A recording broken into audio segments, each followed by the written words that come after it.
یہ فنا ہونے والا نہیں ہے. جیسے اللہ کی ذات باقی ہے، ہمیشہ سے ہے، ہمیشہ رہے گی. اللہ کا کلام خدا کی قسم ہمیشہ سے ہے، ہمیشہ باقی رہے گا. یہ اللہ کا کلام مٹنے والا نہیں ہے. انسان مرے گا، حافظ قرآن مرے گا، عالم دین مرے گا، لیکن اس کے ساتھ اللہ کا کلام قبر میں جائے گا. حافظ قرآن کے ساتھ اللہ کا کلام قبر میں جائے گا. عالم دین کے ساتھ حدیثیں اللہ کا کلام قبر میں جائیں گی. اے کمپنی والے، تمہارے کمپنی کا کوئی ورکر تمہاری قبر میں نہیں آ سکتا.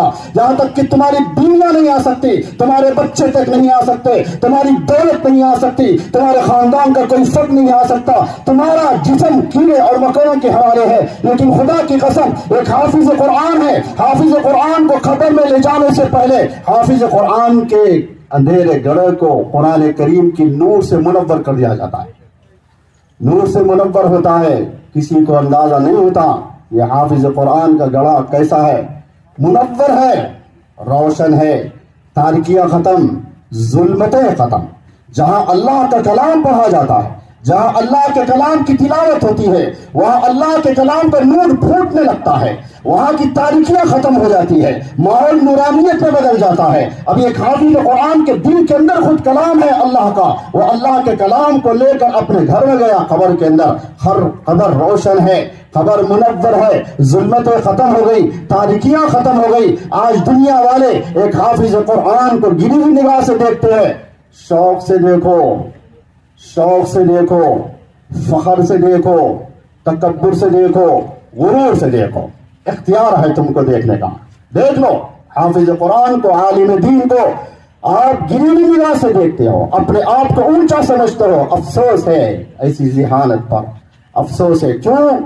اللہ کا کلام پڑھنے والا حقیر ہو جائے، اللہ کا کلام پڑھانے والا حقیر ہو جائے، بے حیثیت ہو جائے. اللہ کا کلام، خالق کائنات کا کلام، مالک کائنات کا کلام، ارحم الراحمین کا کلام، وہ پڑھنے والا بے حیثیت ہو جائے. تم چند ٹکوں کی بنیاد پر باحیثیت ہو جائے.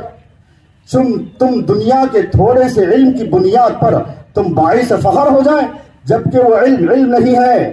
دنیا کا علم نہیں ہے. پھر دنیا کے علم کو کیا کہا جائے گا؟ دنیا کا علم صرف معلومات پر مشتمل ہے، اس کو علم نہیں کہا جائے گا. علم ہے، علم قرآن کے علم کو علم کہا جائے گا، حدیث کے علم کو علم کہا جائے گا. یہ قرآن کا علم ہے، حدیث کا علم ہے. اور اسی تعلق سے قرآن کریم کی آیتیں ہیں. اللہ فرماتے ہیں یرفع اللہ الذین آمنوا منکم والذین اوتوا العلم درجات. یرفع اللہ الذین آمنوا منکم، یرفع اللہ الذین آمنوا منکم والذین اوتوا العلم درجات. اللہ نے ان لوگوں کے درجات کو بلند بالا کیے. ہے ہم انجینئر ہیں، ہم ڈاکٹر ہیں. تمہاری ڈاکٹری دنیا کی سرزمین پر چھوٹ جانے والی. تمہارا انجینئر کا بننا، تمہاری انجینئر کی ڈگریاں دنیا کی سرزمین پر چھوٹ جانے والی. تمہارا وکیل اور جج بننا، تمہاری ڈگریاں دنیا کی سرزمین پر چھوٹ جانے والی. وہی حضرات صحابہ ہے، حضرات صحابہ کے سوانح پر، حضرات صحابہ کی سیرت پر ایک نظر ڈال دو.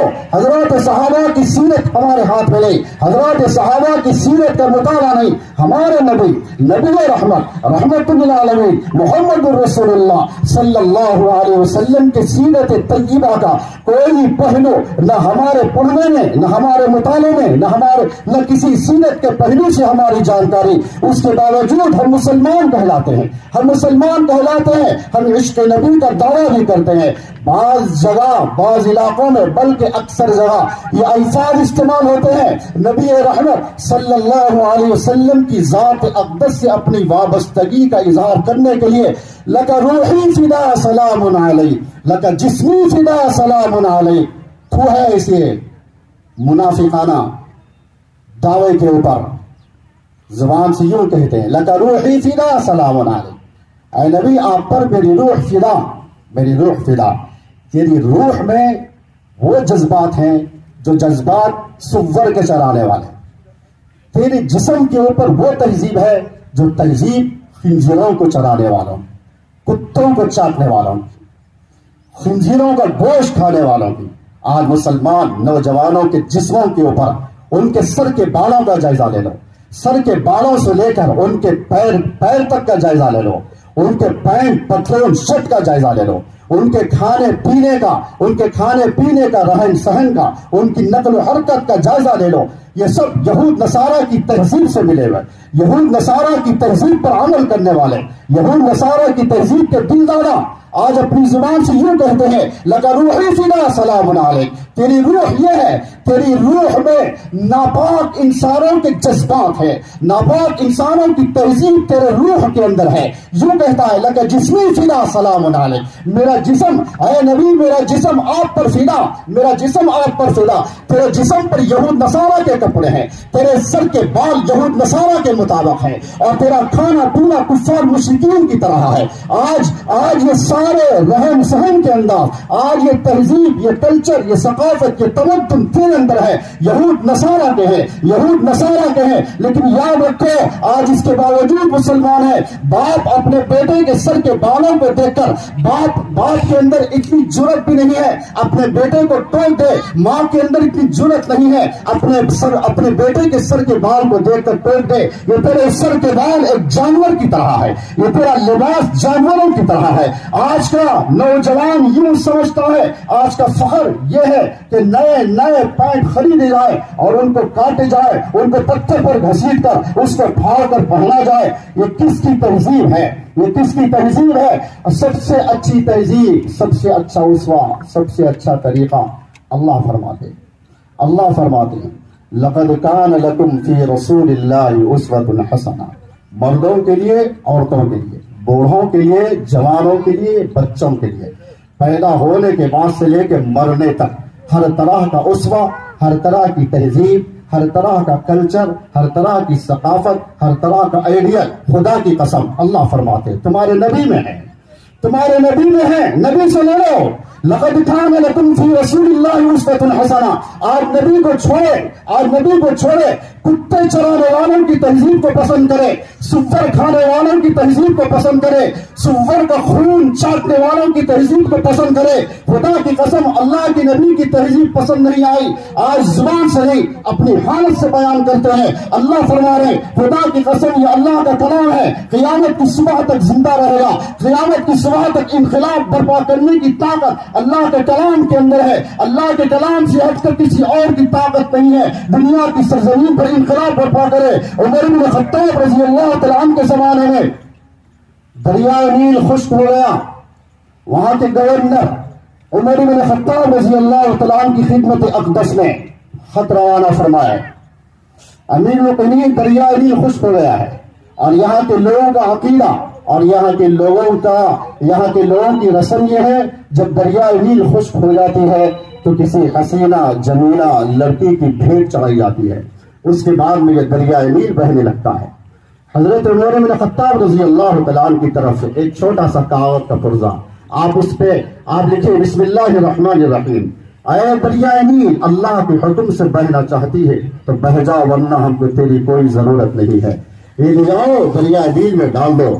لے گئے دریائے نیل میں ڈال دیے. دریائے نیل پھاٹے باغتے ہوئے بہنے لگا. سوال ہے آج عمر بن خطاب رضی اللہ تعالیٰ عنہ کی قبر پر کھڑے ہو کر سوال کرو آپ کے پاس کون سی طاقت تھی؟ وہ کون سی طاقت تھی جس طاقت کے بلبوتے پر دریائے نیل بہنے لگا؟ خدا کی قسم یہ ایمان کے جوہر ہے، یہ تعلق مع اللہ ہے، یہ ایمان کی طاقت ہے، یہ ایمان کی طاقت ہے. آپ کے ہاتھ سے ایک لفظ تحریر ہو گیا، اللہ کا نام لکھا گیا، اللہ کا نام ڈال دیا گیا، اللہ کے نام سے دریا نیل بہنے لگی. آج اللہ کے کلام کو ہم چھوڑ دیے، اللہ کے نبی علیہ السلام کی سنتوں کو، طریقوں کو ہم چھوڑ دیے. آج دنیا والوں کے طریقوں کو اپنائے، اللہ کے کلام کو چھوڑ دیے. آج ذلیل ہو رہے ہیں. حضرات صحابہ کو بلندیاں ملی، حضرات صحابہ کو کامیابیاں ملی، حضرات صحابہ کو مرتبے ملے. خدا کی قسم یہی قرآن کریم کے طفیل میں ملے.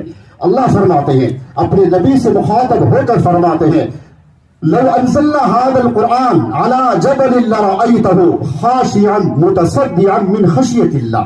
اللہ فرما رہے ہیں اے نبی اگر میں میرا قرآن کسی پہاڑ پر اگر نازل کرتا لرأيته تو آپ دیکھتے خاشعا وہ جھک جاتا، متصدعا ریزے ریزے ہو جاتا، من خشیت اللہ اللہ کے خوف سے.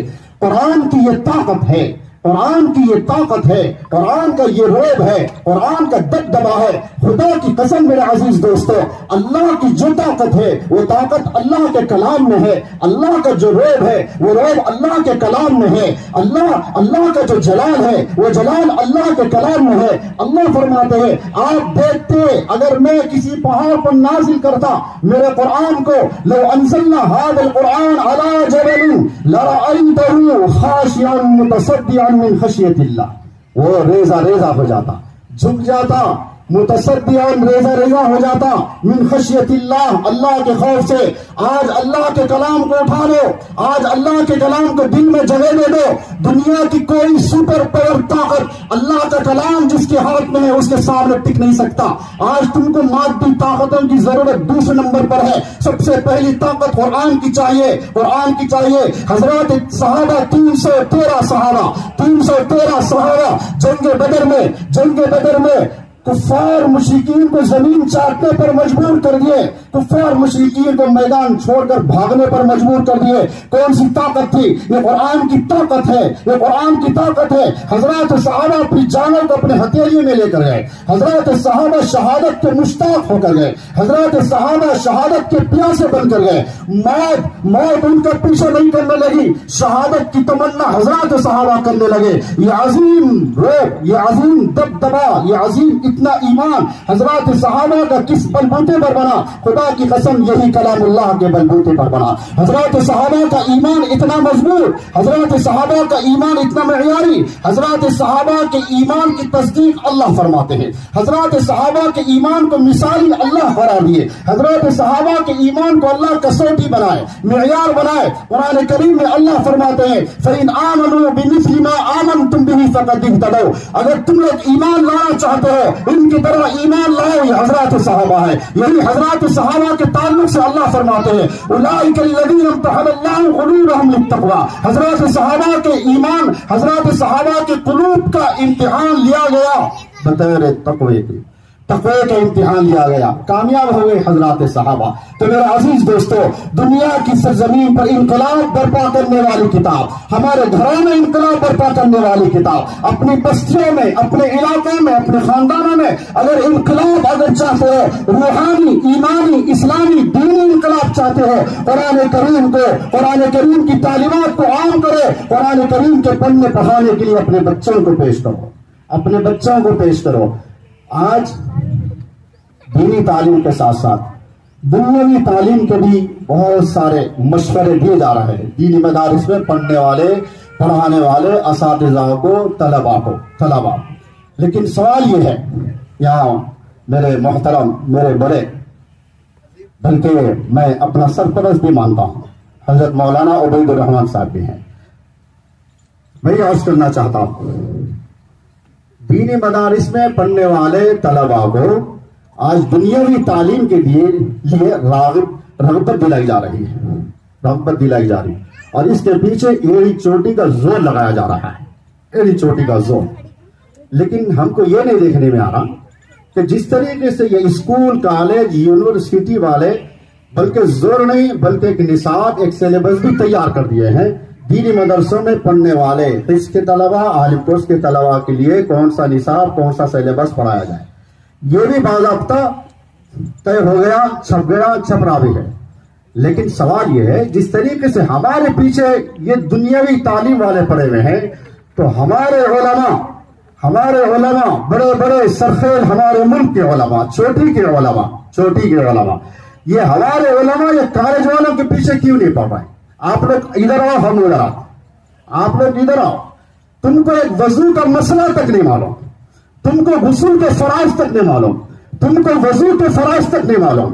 تمہارا کلچر، تمہارا ہوش سنبھالنے کے بعد سے لے کر تمہارے انجینئر، ڈاکٹر، پروفیسر، لیکچرر بننے تک تم کرسیوں پر بیٹھ کر کھانا کھائے، کھڑے ہو کر کھانا کھائے، تم کو طہارت کے مسائل تک نہیں معلوم. ایسے ماحول میں تمہاری پرورش ہوئی ہے، ایسے ماحول میں تم علم حاصل کیے، تم بڑے ہو گئے. لیکن آج ہمارے مسلمان بچے مدرسے میں پڑھنے والے جس وقت نازلہ قرآن، نورانی قاعدہ جس وقت پڑھتے ہیں، نورانی قاعدہ جس وقت ہمارا تعلیم پڑھتا ہے، اس موقع پر اس کو غسل کے فرائض، وضو کی سنتیں، نماز کا طریقہ، کون سی نماز کے کتنی رکعت آتے ہیں یہ سب سے ان کو صرف آراستہ کر دیا جاتا ہے. لیکن آج نوجوان ہو گئے, کالجوں میں پڑھ لیے, یونیورسٹیوں میں پڑھ لیے, وضو کرنے کا طریقہ نہیں آتا. آج ان کو مدرسوں کی طرف لانے کے واسطے تیار ہے, یا ان کالجوں کے اندر, ان اسکولوں کے اندر, ان یونیورسٹیوں کے اندر آج اس طریقے سے دینی ماحول بنانے کے واسطے تیار ہے. اگر ہے بھی صرف منہ بولی رسم ہے, صرف منہ بولی تعلیم ہے, منہ بولی تعلیم ہے, اس سے زیادہ نہیں ہے. آپ بڑے بڑے بورڈ لگا دیے, ہمارے پاس حفظ بھی کرایا جاتا ہے, اصلی تعلیم بھی دی جاتی ہے. یہ منافقت ہے, یہ منافقت ہے, اس کے اندر سچائی صداقت نہیں ہے. آج ہم 24 گھنٹے صرف حفظ آتے ہیں, 24 گھنٹے حافظ بننے کے واسطے ہم بچے کے واسطے وقت لگاتے ہیں, بچہ ہم کو وقت دیتا ہے, اس کے باوجود ہم کو نتیجہ صحیح نہیں ملتا. ایک ہی تعلیم ہو رہی ہے, ایک ہی موضوع سے قرآن کریم کی تعلیم ہو رہی ہے, لیکن آپ کے پاس آپ کے اسکول کے پورے سبجیکٹ پڑھتے ہوئے وہ حافظ بھی بن رہا ہے اور پورے سبجیکٹ بھی پڑھ رہا ہے. پختگی کس میں آئی, کیا اس میں پختہ بنائے یا اس میں پختہ بنائے؟ یہ ڈھونگ کیوں رچایا جا رہا ہے؟ آج ان سے سوال ہے ہمارا, اس سے ہم کو تکلیف ہے, مجھ کو بھی ہے, میرے ساتھ والوں کو بھی ہے. میرے عزیز دوستو, میں عرض کر رہا تھا, قرآن کریم اللہ کا کلام ہے, قرآن کریم انقلاب برپا کرنے والی کتاب ہے. حافظ قرآن معمولی بچہ نہیں ہے, حافظ قرآن معمولی آدمی نہیں ہے, عالم دین معمولی آدمی نہیں ہے. یہ اپنی طرف سے نہیں آیا, یہ اپنی طرف سے حفظ نہیں کیا, یہ اپنی طرف سے عالم نہیں بنا. اللہ فرماتے ہیں, قرآن کریم کی آیت ہے, ثم اورثنا الکتاب الذین اصطفینا من عبادنا, ہم نے وارث بنایا اپنی کتاب کا ان کو جن کو میں نے چنا اپنے بندوں میں سے, اپنے بندوں میں سے جس کو میں نے چنا ان کو میں اپنی کتاب کا وارث بنایا. اتنا بڑا حقدار, اللہ کی کتاب کا حقدار, اللہ کی کتاب کا وارث. اللہ فرمائے اللہ کی کتاب کے حقدار کو اس کی طرف سے ہٹا کر دنیا کی طرف لے جا رہے ہیں, دنیا کی طرف لے جا رہے ہیں. اللہ کی کتاب کا حقدار, قرآن اور حدیث کی کتاب کا وارث ایک عالم دین, علماء کے لیے سلیبس بنایا جا رہا ہے, علماء کے لیے نصاب تیار کیا جا رہا ہے. یہ عالم حدیث بیان کرنے والا, ایک عالم فقہ بیان کرنے والا, ایک عالم تفسیر بیان کرنے والا, ایک عالم قرآن پڑھانے والا, آج اس کے ذہن کو دنیا کی طرف لگایا جا رہا ہے.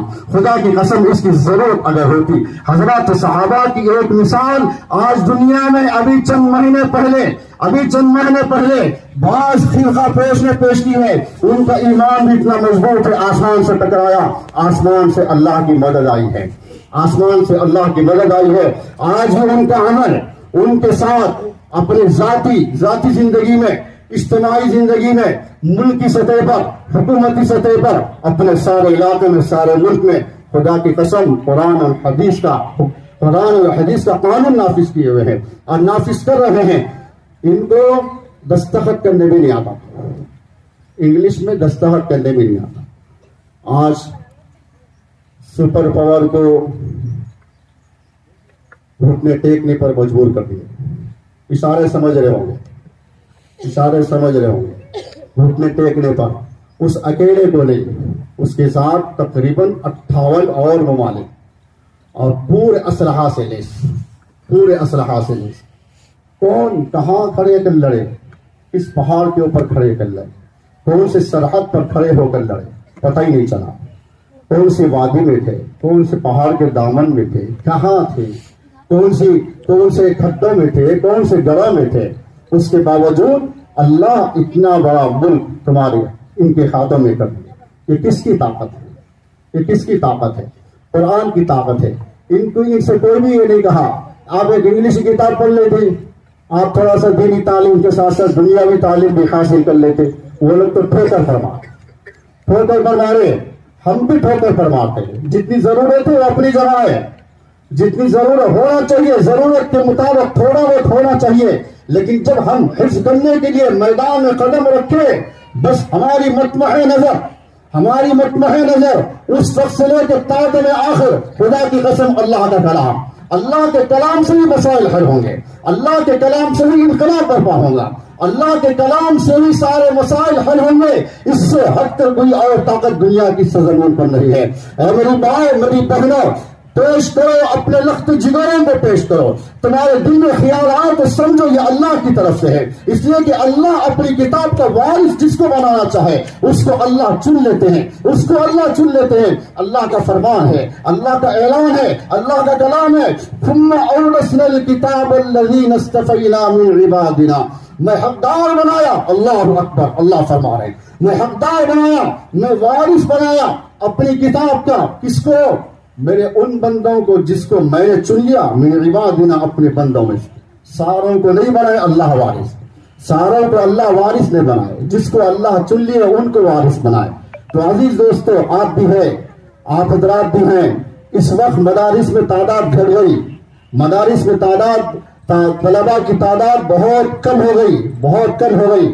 جس وقت سے حکومتوں کی طرف سے یہ مائنارٹیز اسکول ہاسٹل شروع ہو گئے اور یونیفارم دیا جا رہا ہے، سلیبس فری دیا جا رہا ہے، کھانا پینا فری ہے، تعلیم فری ہے، سب کچھ فری ہے، لہذا آج مسلمان پڑھے لکھے گھروں کے نہیں، آج چھوٹے چھوٹے دیہاتوں کے بچے، دیہاتوں کے لوگ اپنے بچوں کو بھی وہی مائنارٹیز ہاسٹلوں میں، اسکولوں میں بھیج رہے۔